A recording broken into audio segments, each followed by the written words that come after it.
광야에서 사탄이 예수님을 시험할 때 말씀을 인용하면서 말씀대로 하라고 유혹했습니다. 여러분, 말씀을 불순종하라는 유혹만 사단의 공격이 아니에요.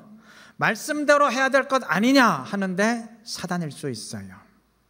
사울은 사무엘 대신 제사 드리다가 하나님의 버림 받았습니다. 우상 숭배하라는 유혹만 사단의 공격이 아니에요. 하나님께 제사 드려라, 예배 드려라 하는데 사단일 수 있습니다. 민수기 22장에 따르면 발람은 하나님께 기도하고 응답을 받았는데 그 기도로 하나님을 진노케 했습니다. 오죽하면 타고 가던 나귀가 멈춰서서 발람 선지자를 책망했겠습니까? 기도 안 하는 것만 말씀에 어긋난 것이 아니에요. 기도하고 응답 받는데 하나님의 뜻을 벗어나서 사단 편에 설 수 있습니다.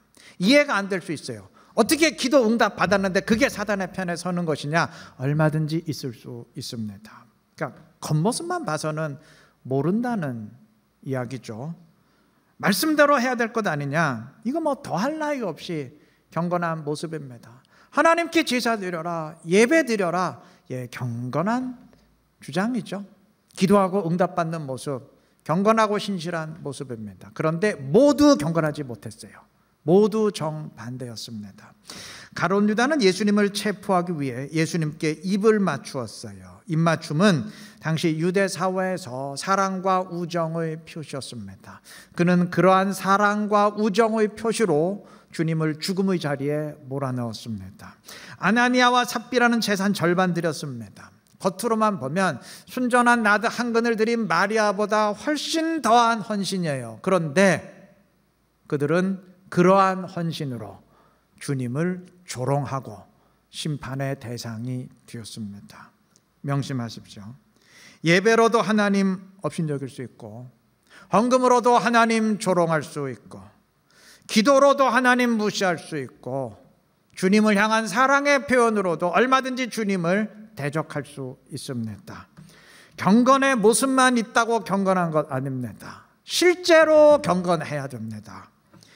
주님은 세상에 계실 때 갈릴리 지역을 중심으로 사역을 진행하셨습니다. 우리 귀에 상당히 익숙한 동네들, 나사렛, 가버나움, 가나 혼인잔치의 가나, 게네사렛 호숫가의 게네사렛 등등 전부 갈릴리에 있는 동네들입니다. 물론 주님이 다른 곳으로 가실 때도 있었지만 일을 마치신 다음엔 항상 갈릴리로 돌아오셨어요. 주님은 갈릴리의 주님이셨습니다. 그 누구도 부인할 수 없는 사실이에요. 그런데 사역 말기의 십자가 사역부터는 주님은 돌연 활동의 무대를 바꾸셨습니다. 주님은 십자가 사역을 위해서 갈릴리를 떠나시고 예루살렘으로 가셨습니다. 그리고 예루살렘에 들어가신 지 5일 후에 십자가에 죽으셨고 사흘 뒤 부활하셨고 이후 40일 동안 사람들에게 보이신 뒤 승천하셨고 열흘 뒤 오순절날 성령으로 임하셔서 교회를 시작하셨습니다. 이 모든 일들이 다 예루살렘에서 일어났어요. 주님은 갈릴리의 주님이셨고 마지막 사역 말기엔 예루살렘의 주님이셨습니다. 예수님의 사역은 이처럼 갈릴리 사역과 예루살렘 사역으로 구분할 수 있는데 이 둘 사이에 중간 사역이 있어요. 그것은 갈릴리를 떠나신 뒤 예루살렘에 도착하기 전까지의 사역, 즉 예루살렘으로 향해 가시는 길 위에서의 사역입니다. 이 중간 기간 동안 주님은 자신의 십자가 죽음을 말씀하기 시작하셨고 제자들에게도 십자가 신앙을 요청하셨습니다. 오늘 본문의 증언처럼 주님은 가이사랴 빌립보라는 곳에서 드디어 자신의 죽음을 처음으로 말씀하셨는데 가이사랴 빌립보는 예루살렘으로 향하는 첫 출발지입니다. 자, 십자가 죽음을 이때 처음 말씀하셨다는 것은 이전까지는 전혀 말씀하지 않으셨다는 말이죠. 예, 맞아요. 주님은 사역 대부분을 차지하는 갈릴리 기간 동안 단 한 번도 죽음을 말씀하지 않으셨어요. 왜 그랬을까요? 그 이유는 메시아 그리스도가 죽는다는 사실은 절대 유대인들이 받아들일 수 없는 사실이었기 때문에 처음부터 그 말씀하셨다가는 제자들이 절대 주님을 따르지 않았을 것이기 때문입니다. 그래서 주님은 먼저 3년에 가까운 기간 동안 제자들과 아주 든든한 관계를 형성하신 다음에 마지막 때에 이르러서야 비로소 그 말씀 하신 겁니다. 이제 뭐 십자가를 지시기 위해서 출발했으니까 이제는 비밀로 할 수 없죠. 이제는 밝혀야죠. 자, 그런데 그렇게 3년 동안 관계를 탄탄히 다져놓은 다음에 주님이 말씀하셨음에도 제자들의 반응이 어땠습니까? 오늘 본문에서 받아들였습니까? 아니에요. 거부했어요. 아니, 거부한 정도가 아니고 주님 책망하면서 대들기까지 했어요. 우리 한국말 성경으로는 이거 잘 안 나타나는데 32절은 베드로가 항변했다고 했는데 항변했다고 번역된 그 단어의 원어의 의미는 꾸짖었다는 말이에요. 우리 성경 번역할 때 차마 베드로가 꾸짖었다고는 번역하지 못하고 그냥 항의했다, 그렇게만 번역을 한 겁니다. 자, 그런데 다음 30절에서 예수님이 베드로를 꾸짖었다고 했잖아요. 그 꾸짖었다고 할 때의 단어와 32절에서 베드로가 항변했다고 할 때의 단어가 같은 단어예요. 그러니까 베드로는 예수님 꾸짖고 예수님은 베드로를 꾸짖으신 겁니다. 제자들이 이렇게 극렬히 반대한 이유는 이미 말씀드렸듯이 당시 유대인의 사고방식으로는 메시아는 이방의 통치를 몰아내고 이스라엘의 왕이 되셔야 될 분인데 갑자기 죽는다고 하니까 이거 절대 받아들일 수가 없었던 겁니다. 또 하나 이유는 이들의 개인적인 욕망 또는 야망입니다. 자, 예수님이 이스라엘 왕이 되시면 이날까지 주님을 따라다녔던 제자들도 덩달아서 높은 자리 오르게 돼요. 한 자리씩 하게 됩니다. 주님이 십자가에 죽으시기 전날 밤까지도 이들이 우리 중에 누가 제일 크냐, 누가 서열 이루냐, 이거 갖고 싸웠던 이유가 바로 이 때문이에요. 예수님이 왕이 되시면 드디어 자리 차지하게 되는데 누가 국무총리 오를 거냐, 요즘 말로 하면 그거 갖고 서로 싸운 거예요. 지금 이들은 잔뜩 그런 기대에 부풀어 있어요. 이제 드디어 나도 높은 자리에 오르다 흥분해 있어요. 근데 이 와중에 그냥 찬물을 끼얹는 말씀을 주님이 하시니까 나 십자가에 죽는다 이러니까 절대 받아들일 수가 없었던 겁니다. 주님은 이러한 베드로에게 사탄아 물러가라 책망하셨습니다. 여러분, 아무리 주님이라도 제자를 향해서 사탄아 이 말씀은 하기 힘들어요. 이게 굉장히 극단적인 말입니다. 주님 굉장히 극단적인 말을 하셨어요. 베드로를 향해 책망하셨지만 이거 모두를 향한 책망입니다. 자, 생각해 보십시다. 절대 주님 죽으실 수 없습니다. 안 됩니다. 이렇게 주님의 죽음을 막으려는 것은 제3자가 보기엔 주님의 안위를 걱정하고 주님을 위하는 것처럼 보여요. 그런데 사단이라는 책망 받았습니다. 여러분, 주님을 죽이려는 대적자들만 사단 편에 선 사람들이 아니에요. 주님을 위하고 걱정하는 것 같은데 얼마든지 그 사람도 사단일 수 있습니다. 베드로는 방금 전에 주님을 그리스도라고 고백했습니다. 본문으로 읽지는 않았지만 다 아는 사실이죠. 마태복음 16장에 의하면 주님은 이 고백을 들으신 뒤에 바요나 시몬아 내가 복이 있도다 크게 칭찬하셨고 심지어 앞으로 주님이 시작하실 신약의 교회를 그 반석 위에 세우시겠다고까지 선포했어요. 이 모습만 보면은 베드로는 정말 완벽합니다. 지금까지 주님으로부터 이런 정도의 칭찬을 들은 사람이 없었고, 그렇잖아요. 어마어마한 칭찬이에요. 베드로의 신앙 고백은 그 위에 주님이 신약의 교회를 세우시겠다고 하실 정도로 위대했어요. 그런데 그토록 위대하게 들리는 신앙 고백이었지만 그 안에 담긴 것은 당신이 왕이 되셔야지 절대로 십자가에서 죽어선 안 됩니다 하고 끝까지 막으려는 마음, 즉 사단이 원하는 마음이었어요. 위대한 신앙 고백으로도 얼마든지 사단 될 수 있음을 명심해야 될 것입니다. 아니 그러면 왜 주님은 베드로의 고백 칭찬하셨습니까? 그 베드로의 신앙이 완전 잘못된 것 아닙니까? 무슨 사단의 신앙을 칭찬합니까? 하실 텐데 맞아요. 베드로의 신앙은 완전히 잘못됐어요.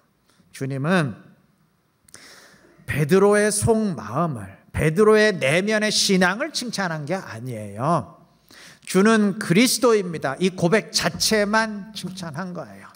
베드로가 진실된 마음으로 그 고백을 했건, 사단의 마음으로 고백을 했건, 개인의 욕망으로 그 고백을 했건, 어쨌든 그 말 자체는 100% 맞는 말이기 때문입니다. 우리 모두 마찬가지예요. 우리가 기도할 때 주님은 그 모습 칭찬하실 겁니다. 무슨 마음으로 기도를 하건, 진실된 심령으로 기도를 하건, 발람처럼 자기 욕망으로 기도를 하건, 여하튼 기도 자체는 주님이 원하시는 것이기 때문입니다. 아울러 우리가 예배할 때 주님 우리 칭찬하실 겁니다. 정말 진실된 예배를 드리건, 아니면 사울처럼 하나님을 조롱하는 예배를 드리건, 정말 신실한 예배건, 아니면 형식만 있는 위선적인 예배건 상관없이 여하튼 예배 자체는 주님이 우리에게 원하시는 것이기 때문입니다. 우리가 주님을 주라 고백할 때, 하나님의 인도하심을 고백할 때, 그리고 주님의 능력을 믿을 때 역시 주님 칭찬하실 겁니다. 사람들도 칭찬해 줄 겁니다. 그런데 명심하십시오. 절대 그것에 만족하면 안 됩니다. 겉으로는 칭찬받았지만 실상은 사단과 같은 마음을 품었던 베드로와 같지는 않은지, 겉으로는 예배드렸지만 실제로는 하나님을 조롱했던 사울과 같지는 않은지, 겉으로는 기도하고 응답받았는데 실제로는 하나님을 진노케 했던 발람과 같지는 않은지 우리 냉정히 점검해야 될 것입니다. 경건의 모습만 있다고 절대 경건한 것 아닙니다. 그것 가지고 자부할 것 아닙니다. 진짜 경건해야 됩니다. 여러분, 저는 사실 오늘 설교를 준비하면서 고민 많이 했어요. 오늘 이 설교가 과연 이거 내가 지금 할 소린가? 무슨 의미가 있을까? 고민했어요. 그 이유는 설교 내용과 우리가 처한 현실 사이의 괴리 때문이에요. 갈등 때문이에요. 오늘 경건의 모습이 있어도 사단일 수 있다. 예배 드려도 사단일 수 있고, 기도하고 응답받는데도 사단일 수 있다. 지금 이런 식의 얘기 드리고 있는데, 솔직히 말하면요, 아직 현장 예배가 완전히 회복되지 않아서 고민인 이 판국에 그냥 이런 예배건 저런 예배건 일단 교인들이 예배에 좀 힘썼으면 좋겠다. 사울의 예배건 솔로몬의 예배건 일단 예배에 힘썼으면 좋겠다. 그게 제 솔직한 심정입니다. 아직 기도회가 완전히 회복되지 않아서 고민인 이 시점엔 욕망을 위한 기도건, 진실한 기도건, 발람의 기도건, 사도들의 기도건, 여하튼 성도들이 기도에 다 참여해서 함께 좀 기도에 힘썼으면 좋겠다. 그게 제 솔직한 심정입니다. 목사로서의 솔직한 심정입니다. 지금 예배를 소홀히 하는 사람들이 많아서 위기고, 기도하는 사람이 부족해서 문제인데, 지금 이런 시점에 무슨 예배 드리면서도 사단 될 수 있다느니, 기도하면서도 하나님을 조롱할 수 있다니, 무슨 이런 얘기가 필요할까? 그렇지 않아요? 괜한 소리 해서 그나마 기도와 예배에 힘쓰고 있는 사람들을 의욕만 꺾어놓는 게 아닌가, 좀 그런 두려운 마음도 들었어요. 주님의 말씀과 우리의 현실의 차이가 그만큼 크기 때문입니다. 주님의 메시지는, 성경의 메시지는 예배 열심히 드린다고, 기도 열심히 한다고 그것 가지고 만족하지 마라. 예배 열심히 드리는데도 얼마든지 사단될 수 있다. 정말 위선적인 예배 드리지 말고 진정 하나님을 경배하는 예배 드려라. 삶이 뒷받침되는 예배 드려라. 기도한다고 다가 아니다. 기도의 수준이 높아야 된다. 지금 이것이 우리에게 주시는 메시지인데, 우리는 지금 예배가 회복이 안 돼서 문제고, 기도드리는 사람이 적어서 문제고, 지금 이 지경이니까 이게 좀 맞지가 않아요. 괴리가 너무 큽니다. 여러분, 말씀의 수준에 우리가 맞추기 위해서 우리가 아직 가야 될 길이 너무 멀어요. 그러나 그렇다 그래서 목사가 또 하나님의 말씀을 회피할 수는 없잖아요. 그냥 덮어버릴 수는 없지 않습니까? 여러분, 해결책이 있습니다. 제자들은 결국 끝까지 십자가 말씀 거부했어요. 그리고 다 배신자들이 뒤습니다. 이들의 생각과 이들이 생각하는 것과 주님의 말씀의 차이가 너무 컸기 때문입니다. 메워가기에는 너무 그 차이가 컸기 때문입니다. 그런데 우리는 그 뒤의 이야기를 다 알죠. 불과 몇십 일 후에 기가 막힌 반전이 일어났어요. 도저히 주님 편에 설 수 없을 것 같았던 이들이, 도저히 십자가 죽음을 받아들일 수 없을 것 같았던 이들이 주님을 따르는 사도로 변화됐습니다. 이들에게 성령이 임했고 이들이 성령에 사로잡혔기 때문입니다. 우리 모두에게 똑같이 적용되는, 아니 적용되어야 할 원리입니다. 성령의 임하심이 우리의 모든 문제를 해결합니다. 경건의 모습만 취하는 것은 그럼 웬만하면 할 수 있지만 정말 경건해지는 것은 성령에 사로잡힐 때만 가능합니다. 주님을 위하는 것처럼 보이고 주님을 사랑하는 것처럼 보이는 것은 그건 웬만하면 다 할 수 있지만 정말 주님을 위하고 진정 주님을 사랑하는 것은 성령이 내 안에 계실 때만 가능하기 때문입니다. 그렇게 되어야 되지 않겠습니까? 이 사실 꼭 기억하시고 주님을 초청하시고 성령을 열망하시기를 바랍니다. 주님을 내 안에 모시고 성령 충만한 자로 살아가시기를 바랍니다. 그날에는 내가 너희 안에 너희가 내 안에 있는 것을 알리라 하셨는데 정말 주님이 내 안에 있고 내가 주님 안에 있는, 주님과 하나 된 성령이 내 안에 있는 그러한 그리스도인들 되시기를 바랍니다. 그래서 진정 경건한 그리스도인으로서 경건의 껍데기만 있는 사람 아니고 경건한 척하는 사람 아니고 진정 경건한 그리스도인으로서 주님의 말씀에 순종하며 주님의 영광 드러내고 주님의 이름을 높일 수 있는 지혜롭고 신실한 우리 이르는게 모든 성도님들 되시기를 바랍니다. 주님이 자신의 죽음을 처음 말씀하셨을 때 제자들은 충격이었어요. 그들은 주님의 말씀을 농담이라고 믿고 싶었을 겁니다. 베드로도 주님 말씀 농담으로 알고 대들었을 겁니다. 주님은 사탄아 물러가라 책망하셨어요. 자, 사탄아 물러가라. 이 한마디로 주님의 뜻은 명백히 전달됐습니다. 농담 아니에요. 주님 진짜 십자가에서 죽으실 겁니다. 자, 주님의 뜻은 이제 분명한데 제자들이 받아들였나요? 아니죠. 이제 제자들의 선택은 피하자, 회피였습니다. 오늘 두 번째로 읽은 본문은 주님이 십자가 죽음을 두 번째로 말씀하시는 장면인데 9장 32절은 제자들의 반응을 이렇게 증언합니다. 제자들은 이 말씀을 깨닫지 못하고 묻기도 두려워하더라. 반대도 안 했지만 아예 묻지도 않았어요. 왜 이들은 묻는 것도 두려워했을까요? 물어봤자 예수님의 답은 이제 뻔해요. 절대 자기들이 원하는 대답 안 나와요. 그 대신 정말 듣기 싫은 말, 원치 않는 말만 주님이 하실 것이 뻔하고 그렇다고 그것도 반대하자니 지난번처럼 사탄아 물러가라 아주 극단적인 책망 그거밖에 들을 게 없어요. 이제 이들은 아예 입과 귀를 닫아버리기로 작정했습니다. 야, 이제 앞으로 십자가에 대해선 묻지도 마라. 십자가 죽음에 대한 얘기는 아예 꺼내지도 마라. 그렇게 의도적으로 회피한 것입니다. 이들의 선택은 회피였어요. 그런데 회피해버리면 들었어도 못 들은 척 무시해버리면 마음의 평정심은 찾을 수 있을지 모르겠는데 그런다고 문제 해결되나요? 달라지는 거 있습니까? 없죠. 타조는 광야에서 위험한 적을 만나면 모래에 머리를 파묻는다는 말 들어보셨죠?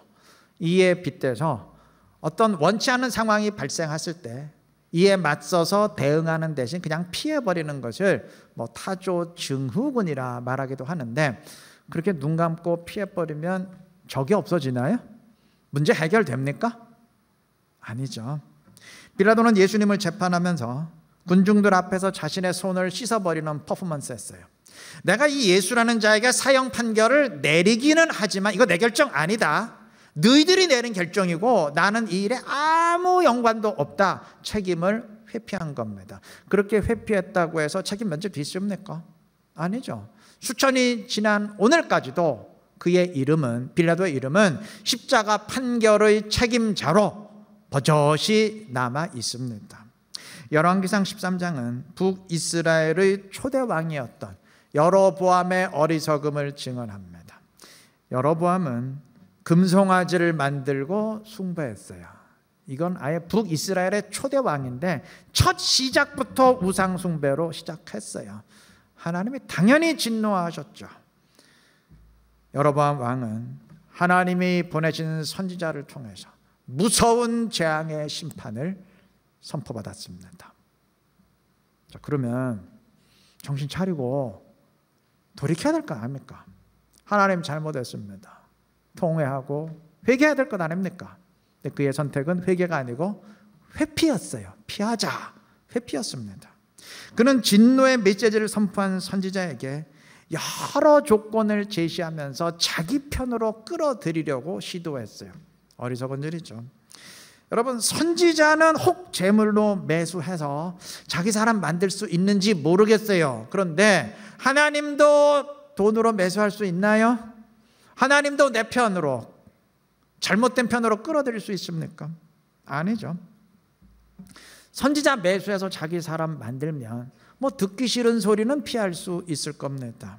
재앙을 선포했던 선지자가 선포 다 취소하고 뇌물 받고 선포 다 취소하고 아까 했던 말 다 취소합니다. 괜찮습니다. 괜찮습니다. 뭐 아무런 일도 없을 것입니다. 라고 강하게 선포해 주면 그럼 마음은 편안하고 뭐 두려운 마음은 해결될지 모르죠. 그런데 그렇다 그래서 달라지는 거 있습니까? 여러분, 재앙을 선지자가 내립니까? 만약에 재앙을 선지자가 내린다 그러면 선지자만 구워 삶으면 돼요. 그러나 재앙을 내리시는 분은 하나님입니다. 선지자 구워 삶았다고 그 재앙 취소되나요? 하나님도 마음 바꾸십니까? 아니요. 달라지는 거 하나도 없어요. 그저 착각에 의한 자기만에 위한 자기 만족에 불과할 뿐입니다. 내 마음은 변할 수 있는데 상황은 하나도 안 바뀌죠. 죄인인 우리는 말씀을 대할 때마다 부담을 느낄 수밖에 없어요. 주님의 말씀이 우리 인간의 본성과는 전혀 맞지 않기 때문입니다. 본성은 자기를 주장하고 싶어 하는데 말씀은 자기를 부인하라고 말합니다. 인간의 본성은 더 많이 움켜쥐고 싶어 하는데 가질수록 더 갖고 싶어지는데 말씀은 나누라 명령하고 하나님의 것부터 먼저 떼어내라고 엄히 명하십니다. 본성은 되도록 좀 편하기를 원하는데 말씀은 주님의 나라를 위해서 헌신하라, 수고하라 말합니다. 그 누구건 부담될 수밖에 없어요. 솔직히 말하면 목사도 마찬가지입니다. 마음 무거울 수밖에 없어요. 자, 이때 우리가 어떻게 반응해야 되겠습니까? 어떤 사람은 조금이라도 더 말씀에 부합하는 삶을 살기 위해서 영적 싸움을 싸웁니다. 나의 본성과 말씀을 반대하라는 그 본성과 싸웁니다. 반면 많은 사람들은 그냥 말씀을 피해버려, 회피합니다. 물론 예배 드리면서 강단의 말씀을 안 들을 수는 없잖아요. 뭐 귀 막고 있을 수는 없고, 그러니까 뭐 말씀을 듣기는 들어요. 또 하나님의 말씀인데 그걸 또 아니라고 부정할 수는 없잖아요. 차마 하나님을 부정할 수는 없잖아요. 그래서 그 말이 맞습니다. 동의도 해요. 단 그 말씀을 나에게 주시는 말씀으로, 나를 위한 말씀으로 받아들이는 것은 그냥 피해버립니다. 나를 위한 말씀으로 받아들이면 내가 그렇게 못하고 있으니까 자꾸 죄책감 들고 또 자꾸 마음에 찔림 받고 불편하잖아요. 그러니까 그 말 맞습니다. 목사님 그 말 절대적으로 맞습니다. 성경 말씀 맞습니다. 동의는 해요. 동의는 하는데, 그런데 그 말씀은 나하고는 상관없습니다. 그 말씀은 신앙이 뛰어난 사람들에게만 해당되는 말씀이고 나처럼 아직 믿음이 자라나지 못한 사람에게는 아직 해당이 안 됩니다. 그건 고급반, 중급반 이상의 사람들을 위한 말씀이고 아직 초급반에 해당되는 나하고는 상관이 없습니다. 뭐 이런 식으로 피해버리는 경우가 많습니다. 그래야 마음이 편안하거든요. 나를 위한 말씀으로 받아들이면 계속 불편할 수밖에 없잖아요. 그러니까 그렇게 회피함으로써 마음의 안정을 취하고 편안함을 유지하는 것이죠. 이해가 됩니다. 뭐 심정적으로는 이해가 돼요. 그런데 여러분, 분명한 사실은 그렇게 해서 예배의 말씀은 피할 수 있을지 몰라요. 목사는 피할 수 있을지 몰라요. 그런데 하나님은 못 피합니다. 하나님은 못 피합니다. 말씀을 전달하는 사람은 무시하고 외면할 수 있어도 절대 하나님은 무시할 수 없습니다. 말씀 자체는 막아버릴 수 있어도 말씀을 주신 하나님은 절대 내가 막을 수 없습니다. 정말 중요한 것은 우리를 판단하실 일은 교회도 아니고 목사도 아니고 오직 하나님이십니다. 채점하시는 분은 하나님이지 목사가 아닙니다. 목사는 얼마든지 무시해도 돼요. 상관없어요. 그러나 하나님은 피할 수 없음을 우리가 명심해야 될 겁니다.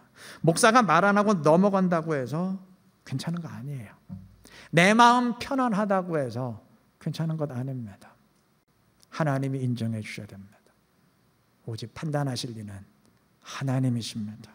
이 사실 꼭 기억하시기 바랍니다.